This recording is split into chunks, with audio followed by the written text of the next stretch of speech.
There are over 23,000 cryptocurrencies out there. In this video, we will explain all of them.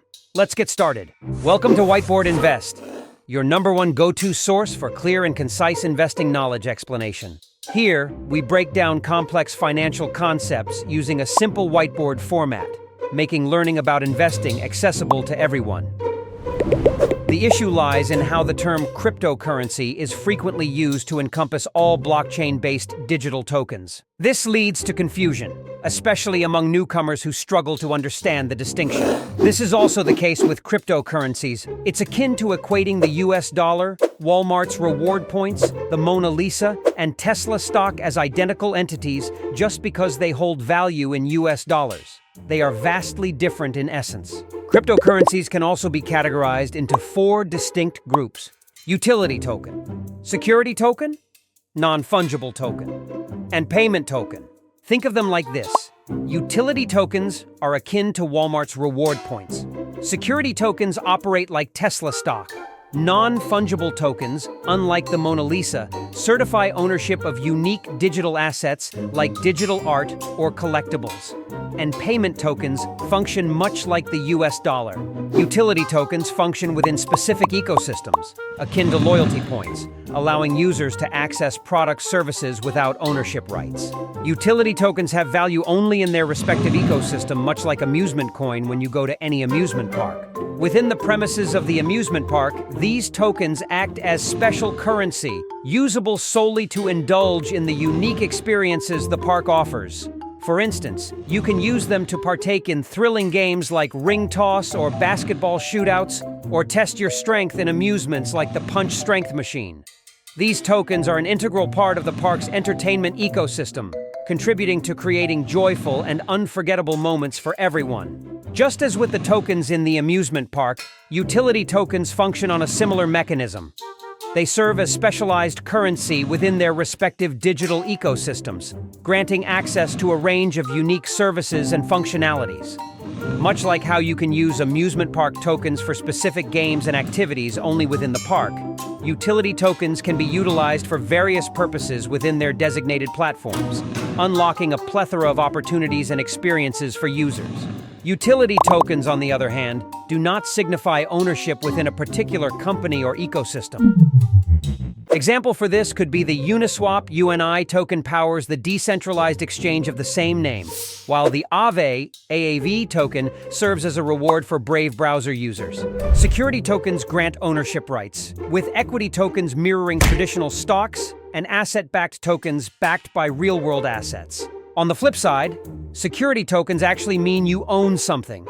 These tokens are then split into 2 types: equity tokens and asset-backed tokens. Asset-backed tokens, on the other hand, are tokens that are backed by tangible assets, such as gold, oil, or other commodities. For example, they can be backed by assets such as carbon credits, providing a diverse range of investment opportunities tied to real-world assets. Examples in this category would be the Poly token, representing ownership in the Polymath platform for classifying and issuing security tokens. Additionally, there's the tZero token, symbolizing the tZero security token trading platform, where users can buy, sell, and trade compliant security tokens. Non-fungible tokens, NFTs, serve as digital certificates of ownership recorded on a blockchain.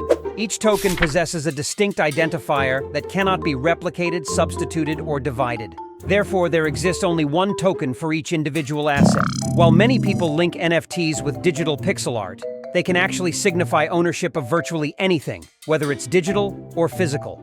This could include a piece of music, a movie, a car, or virtually any other item you can think of. NFTs can even extend to items like your college diploma, concert ticket, or gym membership card. However, delving into these applications would be better suited for another video. Finally, payment tokens. These are actual cryptocurrencies. Similar to established fiat currencies, payment tokens are not classified as securities. Instead, they serve primarily as a medium of exchange. Indeed, payment tokens can be further subdivided into various subcategories, and in some cases even into subcategories of subcategories. First, we have native cryptocurrency. Here's a simplified overview. First, we have native cryptocurrencies like Ether, which is the native cryptocurrency of the Ethereum blockchain, and Bitcoin, which is the native cryptocurrency of the Bitcoin blockchain.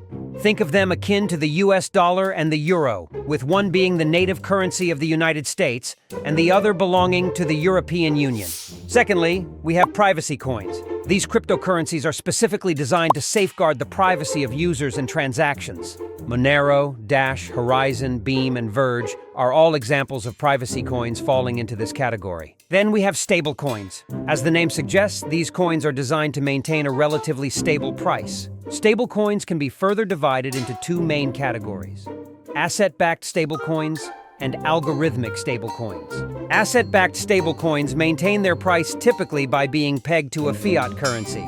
The most popular example is Tether, which is backed one-to-one by the US dollar. Algorithmic stablecoins, on the other hand, achieve low volatility by regulating their supply through an algorithm. DAI, Frax, and BAC are indeed among the most notable algorithmic stablecoins in the crypto space. Last but not least, we have asset-backed cryptocurrencies. This refers to cryptocurrencies backed by real-world assets, distinct from asset-backed tokens and the previously mentioned asset-backed stablecoins. Here are the key distinctions. Asset-backed cryptocurrencies. These are cryptocurrencies directly backed by real-world assets, such as gold or real estate. Each unit of the cryptocurrency represents ownership or a claim on the underlying asset. Asset-backed tokens.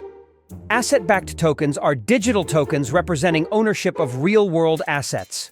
Unlike asset-backed cryptocurrencies, they typically run on a blockchain, but do not function as a standalone cryptocurrency. Asset-backed stablecoins. Asset-backed stablecoins are stablecoins collateralized by real-world assets, such as fiat currency or commodities. They aim to maintain a stable value by pegging their price to the value of the underlying assets. There you have it. All that's left is to mention a couple of meme coins, and we've covered the classification of over 23,000 cryptocurrencies. Yes, coins like Shiba Inu, Akita Inu, and Pepe are all inspired by memes. They typically have unlimited supplies and are perceived to have no inherent value beyond their speculative appeal. In total, there are more than 340 meme coins in circulation, and they should generally be approached as their creators intended. A joke. Here's what you need to remember, bro.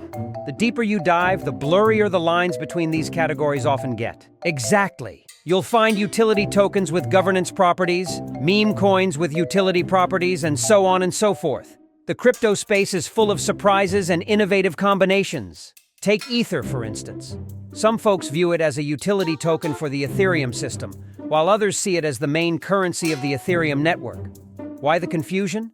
Well, in the world of crypto, there's plenty of room for different opinions. Things move fast here, with lots of changes and new ideas coming in all the time. That's why the boundaries between different cryptocurrencies are always shifting and being redefined to make space for the newcomers. How would you draw these boundaries? Share your thoughts in the comments. Thanks for tuning in. If you found this video useful, please give it a thumbs up and share it with others. Don't forget to subscribe for more insights into cryptocurrencies. See you in the next one.